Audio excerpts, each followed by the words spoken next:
8 en punto de la noche. Gracias por conectarse con nosotros aquí en Sala de Prensa, un escenario para el debate, para la reflexión y para las discusiones sobre los temas coyunturales del país y del mundo. Hoy vamos a hablar del Congreso de la República, del panorama político de Colombia, de los procesos que se ven adelantar en esta última legislatura, porque en ese Congreso pues eligió nuevo presidente a la Cámara de Representantes y también nuevo presidente al Senado.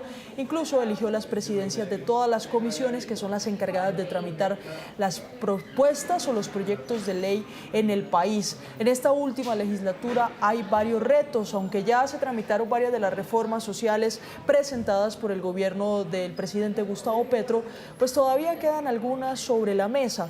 Todo esto en medio de un panorama preelectoral, un panorama político. Se está terminando el periodo de esta administración gubernamental y sin duda pues hay varios que están en la carrera electoral y varios partidos que también le apuestan a eso. Sin embargo, una última legislatura que, como ya lo había dicho, deja también sobre la mesa terminar de tramitar algunos proyectos que han sido claves.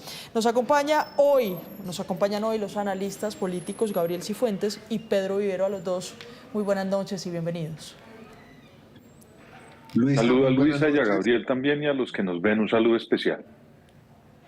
Luisa, para usted y para el apreciado Pedro, feliz noche y para toda la audiencia.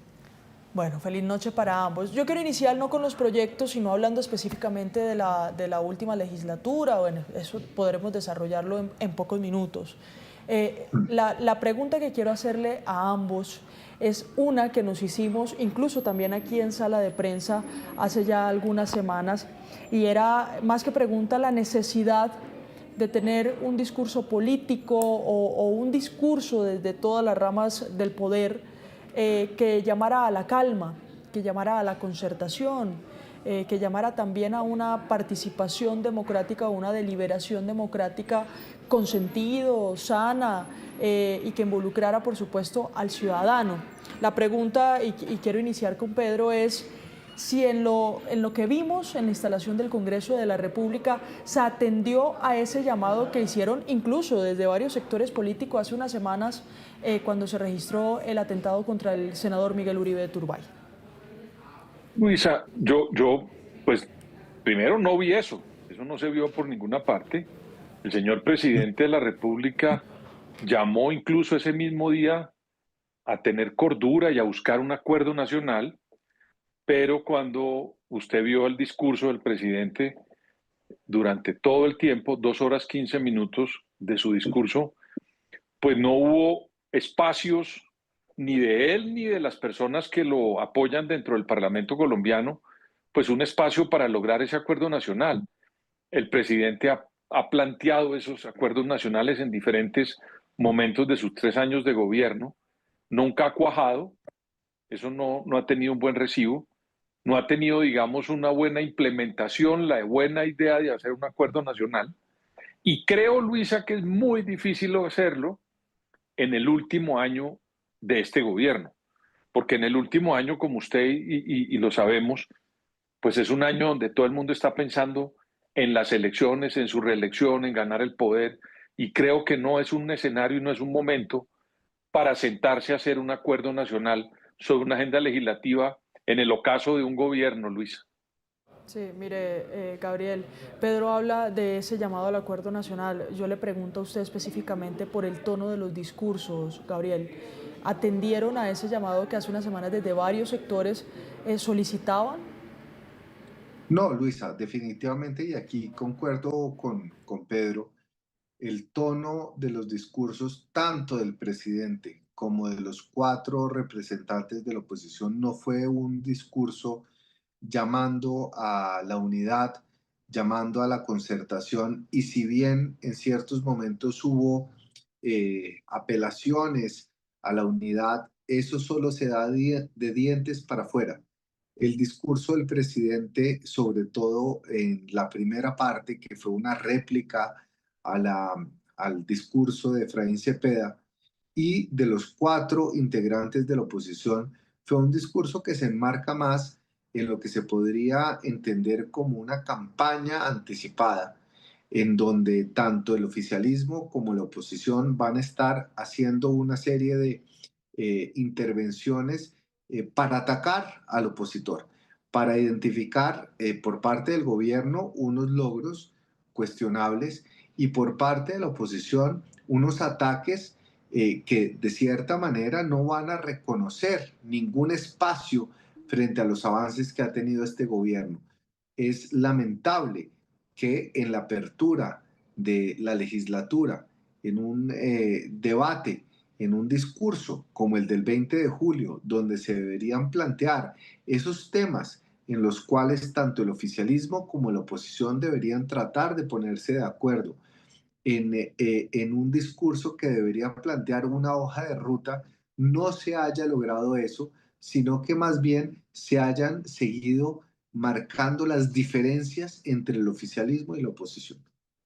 Pedro, ¿qué tanto daño le hace esta reflexión que estamos haciendo aquí sobre los discursos, sobre los tonos, sobre las posturas que se empiezan a tomar desde todos los sectores políticos en un año preelectoral? ¿Qué tanto daño le hace a lo pragmático, a las políticas públicas que también se necesitan, incluso en este último año de Congreso y de gobierno, pero específicamente al trámite de leyes? Mire, Luisa, yo creo que en la implementación de los proyectos de ley del gobierno que quiera presentar en esta legislatura, normalmente es muy difícil que pasen en los gobiernos cuando están en el último año de esa legislatura. Es muy difícil, ¿por qué? Mire, porque los 3 años comienzan a ser ya parte del análisis de qué pasó con el gobierno. Y ahí ya hay un desgaste, sobre todo para el que ejerce el poder. La oposición, usted sabe muy bien que es un poder en potencia y está en la expectativa de qué no funcionó para hacer las críticas sin responsabilidad en el ejercicio del poder. Entonces, tiene mucha más maniobra la oposición para hacer ese balance, que fue lo que ocurrió ayer en los discursos de la oposición. Y por el otro lado, el gobierno ya no le queda mucho tiempo para hacer lo que dejó de hacer en los 3 años. Entonces, pues yo veo muy difícil que en el último año le pase al gobierno una serie de proyectos cuando hay un rezago en muchos aspectos del proyecto y del plan del gobierno que ganó la presidencia en el 2022. Luisa, yo veo un camino demasiado árido, no árido, sino demasiado seco el camino, demasiado empedrado el camino para que la agenda del gobierno y el pulmón político para dar ese pulso allá adentro y sacar los proyectos de ley le funcionen. Ya usted vio, a mí me sorprendió que en Cámara ganó el presidente, que es de la coalición del gobierno, ganó creo que 100 votos o algo así contra 70 y pico, y las dos vicepresidencias se las ganó la oposición. Y en el Congreso, en el Senado, pues usted ya vio lo que pasó. Ahí ya uno comienza a ver lo difícil que es para un gobierno el último año y lo fácil que es para la crítica y la evaluación, le repito, de un gobierno que tiene muchas deudas con su plan en la implementación, Luisa. Sí, mire, voy a eso, Gabriel. Le voy a nombrar tres proyectos o tres apuestas del gobierno nacional que sin duda van a calentar más los ánimos en el legislativo. El proyecto de paz total, este presentado por el ministro de Justicia Montalegre, que ya ha generado un sinnúmero de críticas, pero que si bien el mismo presidente Gustavo Petro ha reconocido que no ha podido avanzar en esa propuesta de paz total y este es como su última opción o su último tiro, digámoslo así, si hablamos de competencia. Pero reforma a la salud también está en el legislativo. Y por último, tenemos un problema fiscal inmenso en Colombia, a lo que la solución del gobierno es presentar una reforma tributaria. Estos tres temas, teniendo este panorama, ¿cómo les irá? Pero Luis, aquí hay un problema. La reforma a la salud está en la Comisión Séptima del Senado en su tercer debate, que fue la misma comisión que por mayoría se hundió en una primera ronda la reforma laboral y que después desencadenó en lo que fue la apelación, que se revivió después en el Senado, que dio lugar al decretazo. Es muy difícil que en esa misma comisión séptima, donde el gobierno no tiene mayorías en el Senado, pueda pasar la reforma a la salud, sobre todo en un año electoral donde la salud se está poniendo o se está imponiendo como uno de los temas más álgidos en el debate público. En la tributaria en una cuarta legislatura, como bien lo decía Pedro, no es una reforma que vaya a tener los apoyos políticos, no solo porque es impopular políticamente, sino porque es un gobierno que ya se quedó sin gasolina, sin crédito político, y es muy difícil que los congresistas vayan a imponer más tributos en un año en los que se tengan que elegir. Y la reforma o la ley de la paz total del sometimiento, ya incluso Lidio García, el nuevo presidente del Senado, no solo en el discurso de posesión, sino también en entrevistas que dio luego de haber sido elegido, ha manifestado o ha insinuado que no hay ambiente político para tramitar esa reforma. En esta cuarta legislatura, que es atípica, en el sentido en el que suelen ser estériles, pero que en este gobierno han tratado de concentrar el mayor peso de las reformas estructurales en una legislatura que suele no dar resultados, va a ser muy difícil que esas reformas tengan alguna clase de éxito. Pero hay otros proyectos que está adelantando el gobierno que podrían tener cierta cabida, como por ejemplo la ley que da o que reglamenta el acto legislativo de la distribución de competencias y que fue aprobada en la legislatura pasada, o también la ley que regula las tarifas de energía y que en regiones como por ejemplo en la región Caribe suelen tener mayor rédito político. Entonces, yo creo que esta legislatura, si bien es una última legislatura que está atravesada por una campaña política, por intereses de los congresistas que se van a querer reelegir y por una legislatura en la cual el gobierno se queda sin gasolina política, esa agenda legislativa tan ambiciosa va a tener claros y oscuros. De los tres proyectos que usted menciona, creo que no hay ambiente político, creo que no van a tener éxito en su trámite, pero va a haber otros proyectos que son importantes para el gobierno y que van a ser muy atractivos para unos congresistas que se van a tratar de reelegir. Repito, como la ley de competencias y la ley que regula las tarifas de energía. Sí, Pedro, teniendo en cuenta este panorama o estas posturas de un Congreso ya en su última legislatura, que históricamente, como ustedes también ya lo han dicho, no tiene muy buenos resultados o avances ya en este último periodo, ¿cuál cree va a ser ese comportamiento o esa relación gobierno-Congreso? ¿Seguirá confrontándose? Pues yo creo que una de las cosas importantes de la legislatura que termina, y lo dijo el expresidente del Senado, Efraín Cepeda, en su discurso de despedida, es que el gobierno, el Parlamento, el Congreso, no fue un apéndice del Ejecutivo en muchos episodios. Y eso me parece muy importante porque lo que pasa es que así es como uno puede robustecer la democracia. La democracia, Luisa, es no tener acuerdos. Qué pena decirlo así, pero la democracia es eso. Y entonces, como usted no tiene acuerdos, tiene unos mecanismos para que logren esos acuerdos. Pero la democracia no comienza por un acuerdo, al contrario, comienza por unos desacuerdos inmensos, y cuando usted se pone a trabajar dentro de la democracia, que para eso creó todas las instituciones que hay, logra ver si saca unos acuerdos. Y si salen, perfecto.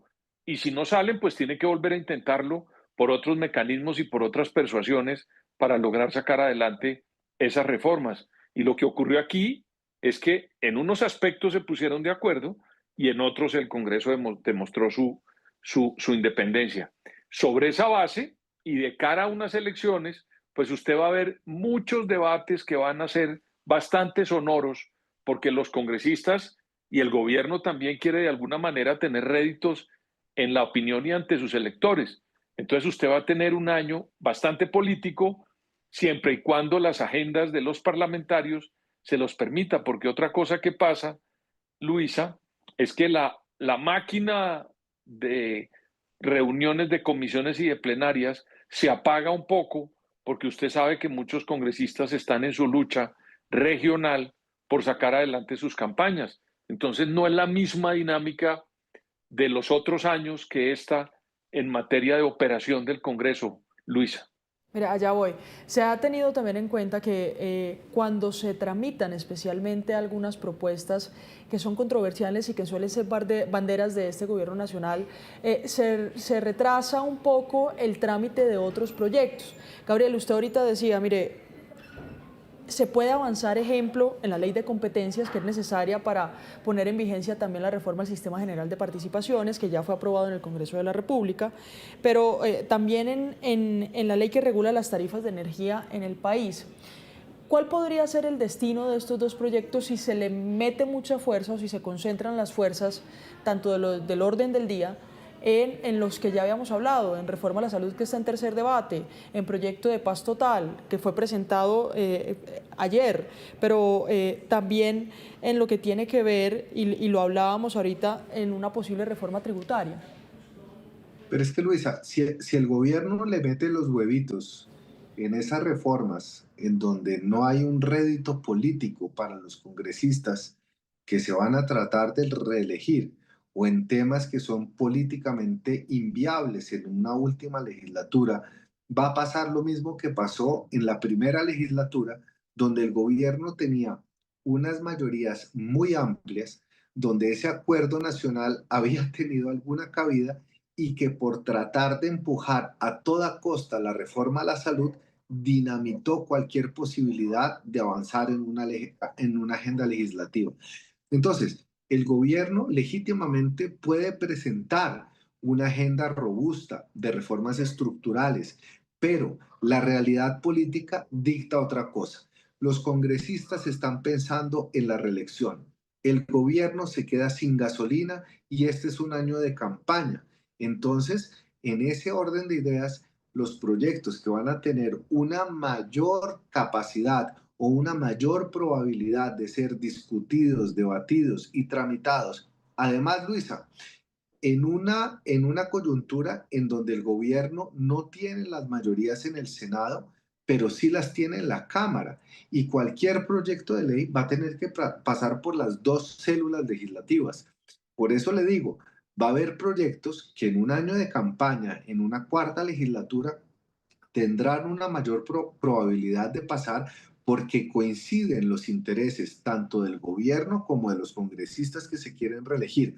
Pero el proyecto de la paz total y del sometimiento, imagínese usted decirle a los electores que va a votar a favor de una ley que le va a dar gabelas criminales a los tarimazos, a las picotas, que le va a dar la posibilidad de tener representación política y el 12% de las rentas. Imagínese usted un proyecto de ley que va a subir los impuestos para los colombianos. Imagínese usted un proyecto de ley que va a representar un retroceso frente a los intereses políticos, no solo de los colombianos, sino también de los congresistas que se quieren reelegir. Entonces, por las lógicas obvias, en una cuarta legislatura, en un año de campaña, los proyectos que van a tener una mayor probabilidad de ser discutidos y tramitados en el Congreso, incluso si el gobierno le mete la poca gasolina que le queda para mover los proyectos, van a ser aquellos en donde coincidan los intereses de un Congreso que se quiere reelegir y de un gobierno que está entendiendo las coyunturas políticas. Pero va a ser muy difícil, Luisa, va a ser muy difícil que el gobierno logre avanzar en una cuarta legislatura, en una agenda legislativa que ha debido ser tramitada en una primera legislatura, porque no están dadas las condiciones y creo que lo que quedó claro ayer, no solo con el discurso del presidente, que no llamó a la unidad, sino que insistió en esas diferencias que existen entre el Congreso y el gobierno, dividiendo el país, y un Congreso que no está respondiendo a las necesidades del gobierno, va a ser muy difícil tramitar una agenda legislativa tan robusta y de reformas tan estructurales porque no están dadas las condiciones políticas. Pedro, siendo así, ¿qué viene? Viene una campaña, Luisa, yo en eso soy demasiado pragmático al responderle. Viene una campaña, vamos a estar viendo que cada uno de los episodios que pase en el Congreso, usted va a tener la referencia, son no los aspectos de la política pública, sino de la política electoral. Es decir, si hay, como lo decía Gabriel, una ley que le convenga electoralmente a un sector, ahí se pueden meter los congresistas. Pero si hay leyes que generan demasiado ruido y son muy complejas, no me cabe la menor duda que no las van a tocar. Pero no es este gobierno y no es esta legislatura, son todas. Lo que pasa es que creo que el gobierno se equivoca al meterle tanto peso a la cantidad de leyes que quiere tramitar en su último año. Yo creo que los gobiernos, yo no sé, en los países un poco, sobre todo en los regímenes parlamentarios, hay una dependencia que se llama la dependencia de la digestión parlamentaria. Óigame bien, de digestión parlamentaria. Es decir, donde se sientan los partidos y dicen qué puede digerir el Parlamento en las leyes que presenta el primer ministro o el sector que está siendo mayoritario en un Parlamento. Y en una conciliación, los señores de esa unidad de digestión del Parlamento deciden qué pueden tramitar y qué no, para no llevarse el espectáculo de ver proyectos que se hunden, proyectos que no se debatan, proyectos que se dilatan y en últimas proyectos que no se estudian y eso va en detrimento de la propia imagen del Parlamento. Entonces, aquí, si hiciéramos esa unidad de digestión legislativa, yo le diría que todas las leyes que generen votaciones en la población colombiana pueden ser estudiadas. Las otras que son de difícil digerir, que son difíciles de digerir, pues no van a ser estudiadas, Luisa. Pasemos un poco Luisa, me suma lo que dice Pedro con un término que él conoce muy bien como experto político, y es el término que usan los gringos, que es lame duck, pato triste. El pato herido. Es decir, el pato herido. Sí. Pato herido, nada de lo que no se tramite de aquí a diciembre va a pasar, porque hay que ser pragmáticos. Es decir, en marzo ya tenemos elecciones al Congreso, en marzo.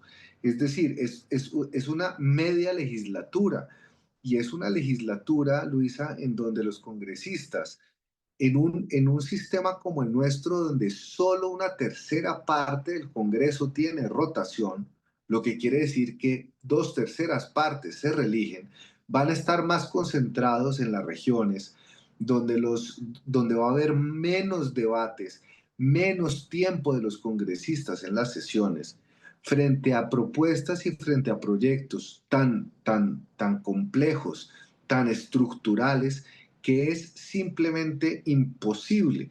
Y yo coincido 100% con Pedro, no es porque sea este gobierno, no es una hazaña contra el gobierno Petro, es que en cualquier gobierno la cuarta legislatura es estéril, Luisa. Mejor dicho, y esto sí es una duda personal, porque no he podido hacer una revisión de todos los periodos o todas las últimas legislaturas de los últimos años. Además, usted es muy joven, no se preocupe, que usted tendría solamente como 2 legislaturas, no más. Pero estoy muy interesada en conocerla más. Pedro, este ritmo como apaciguado que tiene normalmente la última legislatura, ¿no termina también siendo un costo político para los mismos congresistas? ¿No se ven como flojos? No. Es que el Parlamento tiene una dinámica diferente. Lo que nosotros vemos como flojos, ellos tienen digamos, un foco que son sus electores y también la opinión pública, pero sobre todo los partidos y sus electores. Entonces usted a veces ve que un parlamentario vota en contra de algo que a usted le parece desde afuera que debería votarse a favor, y resulta que ese parlamentario pues ha firmado unos principios que pues tiene que cumplirlos, ideológicos, también de partidos. Entonces, la conveniencia de una votación en el Congreso no se circunscribe a la opinión pública exclusivamente a lo que nosotros analizamos, sino a lo que yo lo llamo así, pero es la permanente contradicción de intereses que es la política. Mientras nosotros en Colombia sigamos con esa interpretación judeocristiana de no querer darle el valor a la palabra interés, pues vamos a seguir viendo la política de otra forma. Hay que pasar eso y decir la realidad. La política es una contradicción de intereses y los parlamentarios llegan al Congreso por unos intereses de partido, ideológico, de electora, de salir en las elecciones, que no nos guste o no, pero es respetable si lo tienen. Y en esa contradicción de intereses, pues usted se va a encontrar que hay unas votaciones que uno no entiende, pero corresponde a los intereses que representa determinado sector político y determinada votación. Luisa. Gabriel, sigamos en el panorama electoral. Quiero que hagamos como una medición sobre cómo se vio la oposición en el Congreso de la República. ¿Se puede hablar de una oposición unida? Se puede hablar de una oposición floja, porque yo creo que estamos en una situación donde hay que despetrificar el discurso.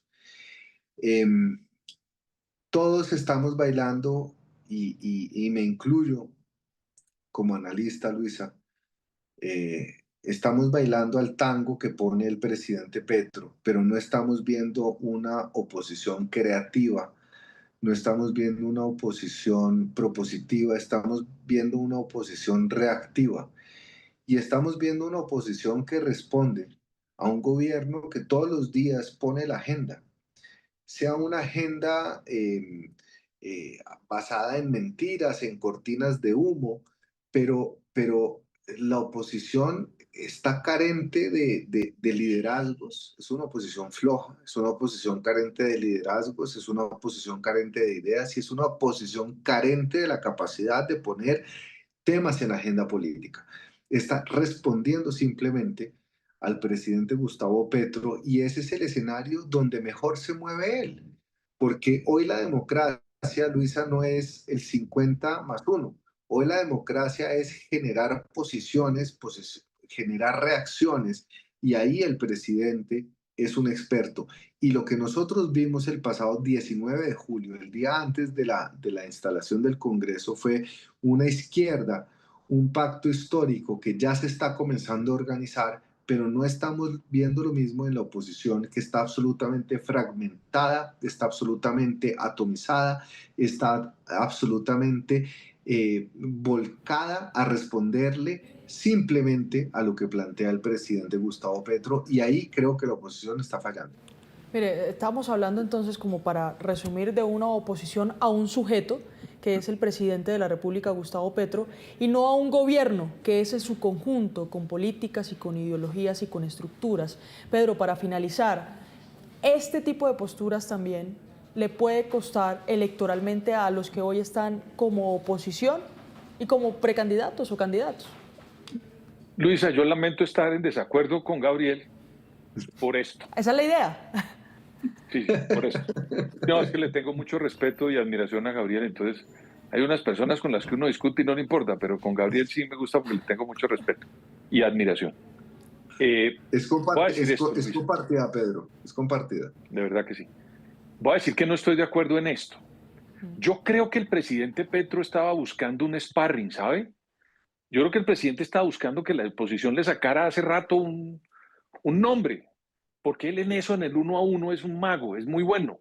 Voy a ponerle un ejemplo. Supongamos que hubieran escogido a María Fernanda Cabal hace 2 años como la jefe de la oposición. Hoy estaría totalmente pulverizada. Entonces me parece que la oposición fue inteligente en no ponerle un sparring a Petro, sino atomizarla. Y ahora yo veo, por ejemplo, el ánimo del expresidente Álvaro Uribe, que mucha gente no lo quiere, otra gente lo critica, bueno, en fin, su juicio, en fin, que está recorriendo muchos sectores que hace rato él no recorría. Mire usted, hizo un space o una cosa en internet donde reunió a sectores para hablar de seguridad que yo no, hace rato no veía hablar al expresidente Álvaro Uribe con Simón Gaviria, Juan Manuel Galán, Mauricio Cárdenas, gente de Fajardo, Juan Manuel Galán y otros sectores. Ayer sacó una declaración llamando a un consenso de altísima fuerza, digamos. Y hoy lo vi hablando con el doctor Humberto de la Calle, con quien no hablaba hace mucho rato, por lo que hizo Humberto de la Calle como negociador de paz del gobierno de Santos, y usted sabe las diferencias que hay con el doctor Santos y el presidente Uribe, y el expresidente Uribe. Todo esto para decirle que yo sí creo que en este momento se están consolidando unos sectores para armar una gran coalición. Y tienen que hacerlo ya porque ya está agotándose el momento. Pero si le hubieran puesto un candidato, si le hubieran puesto nombre a esa oposición, Luisa, créame que Petro en ese 1 a 1 hubiera sido un mago. Y para concluir, yo creo que el que los termina unificando es el propio Petro, porque todas las cosas que él hace lo arrinconan en un grupo que oscila entre el 30 y el 25%. Yo tengo la duda es que si Petro no está en el tarjetón, eso va a bajar mucho. Ya en Bogotá pasó, el candidato de Petro, Bogotá era petrista, y el candidato del presidente Petro fue Gustavo Bolívar y quedó de tercero, y el candidato Carlos Fernando Galán ganó en primera vuelta.